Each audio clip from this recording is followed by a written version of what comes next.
possible, it's recommended to be active every day.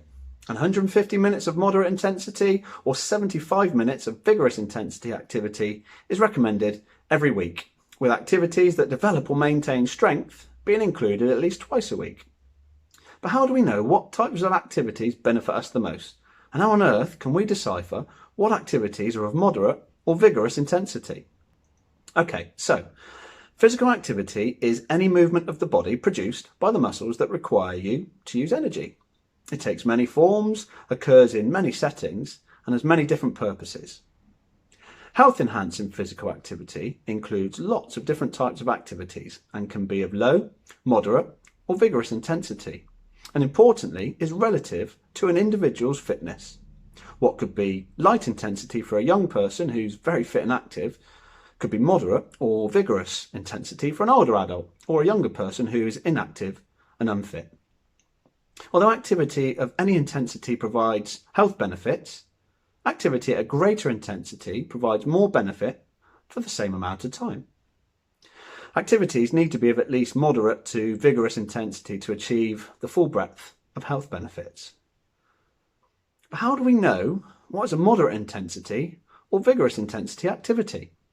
Now, there are a number of ways that we can measure the intensity of an activity or exercise, from the number of calories burnt or the amount of oxygen required to perform an exercise to a person's heart rate when they're performing an exercise or activity.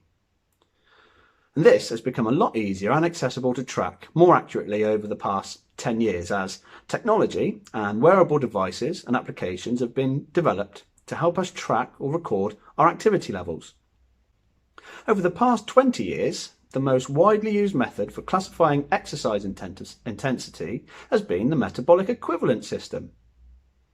The amount of oxygen your body consumes is directly proportional to the energy you expend during physical activity. Now, I'm going to get a bit technical here, but bear with me. At rest, your body uses approximately 3.5 millilitres of oxygen per kilogram of body weight per minute.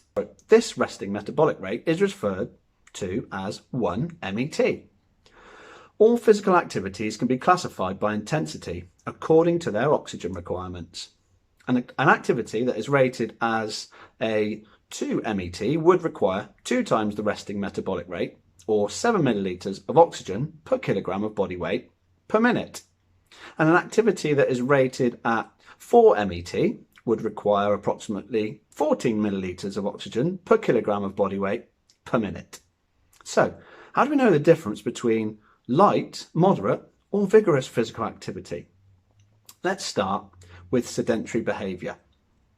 Sedentary behaviour refers to activities that don't increase energy expenditure substantially above the resting level and includes activities such as sleeping, sitting, lying down, watching television, or playing computer games.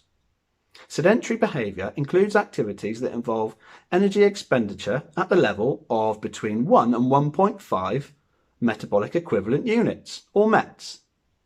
Light physical activity involves energy expenditure at the level of 1.5 to 3 METs.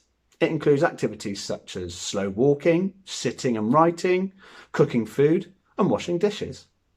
Moderate intensity activity involves energy expenditure at the level of between 3 and 6 METs and includes things like leisurely bike rides, cleaning the house, or taking the dog for a walk.